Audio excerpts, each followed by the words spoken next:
All right, moving on. Question number three comes in from Catherine. Hi there, Catherine. Thank you for your question. So Catherine says, can an estate agent use photos that are almost 4 years old? We've put an offer in on a house and I keep referring back to the photos, then realise there's no point because they don't show the damp, the damage and the current state of the property. Surely they shouldn't have used photos so old in the first place. Isn't there any kind of law against this?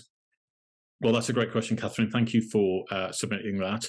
I would say, Catherine, in this sort of situation, it's certainly not good practice what you're experiencing here, and I don't know the reason why an agent would use photographs that are almost 4 years old. And again, I don't know where you've got that time frame from, but I presume it was probably the last time the property was listed for sale. And sometimes, depending upon weather conditions or the time of year, it might make sense for an agent to use photos that were taken maybe in the previous spring or the previous summer when things are looking a little bit more rosy, rather than snow on the roof and all the rest of it. But if there is a serious issue here where you're suggesting that the property is substantially different and the condition has deteriorated massively since the photos were taken, then it's possible that the agents may be falling foul of the Properties Misdescriptions Act. And that's something that might be a little bit difficult to prove, but it may be worth investigating if you feel that you're being duped. The challenge you've got, of course, Catherine, here is that do you want to go down the road of a potentially contentious situation with an estate agent who may or may not be in breach of the Properties and Misdescriptions Act, particularly as you haven't yet bought the property, from what I'm reading into your question here. Then you've either got to make the choice to walk away, or you kind of do your own due diligence. And this is what caveat emptor, if you've not come across that phrase before, Catherine, but caveat emptor basically means buyer beware. So as a buyer, you're responsible for doing your due diligence on the property that you're interested in buying. And that, essentially means having the property surveyed and valued to make sure that you're not overpaying for it, and to make sure that things like the damage or the damp or the current state of the property is accurately recorded within a surveyor's report. And that may be a useful instrument for you to try and negotiate the purchase price of the property more in your favour. And certainly highlight to the agents that the condition of the property isn't what you originally thought it was based on the photographs that were presented. And as a consequence, now that more information has come to light, the price that you're willing to pay needs to reflect the current condition of the property. Okay. It would be unlikely that you would just make an offer based on a couple of photographs on a website and, you're going to take the property forward and live in it for the rest of your life based on that.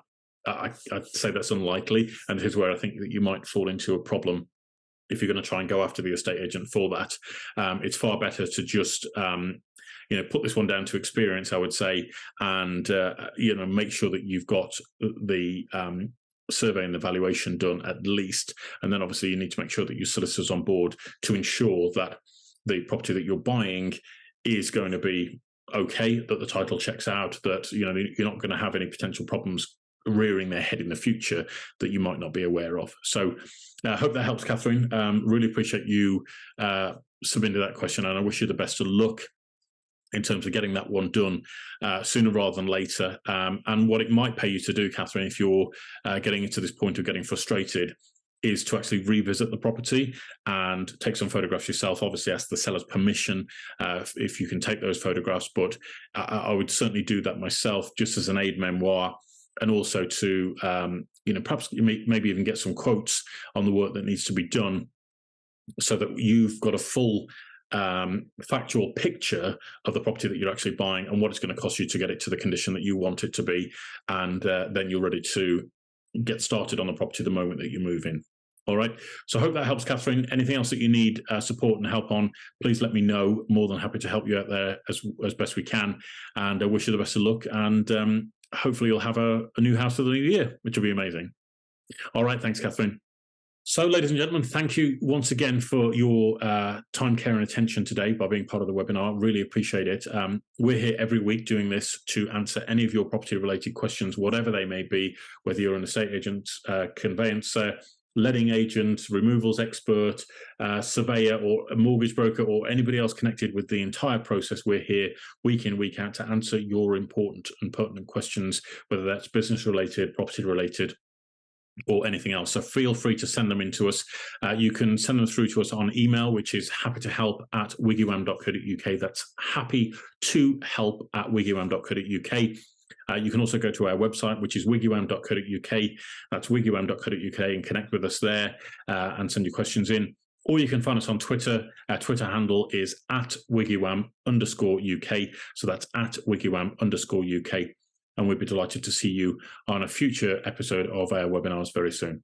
So that's all from me today, guys and girls. Happy New Year to you all once again. Wishing you all the very, very best. And we're always here to help and assist wherever we can. All right. You take care. See you soon. Bye-bye.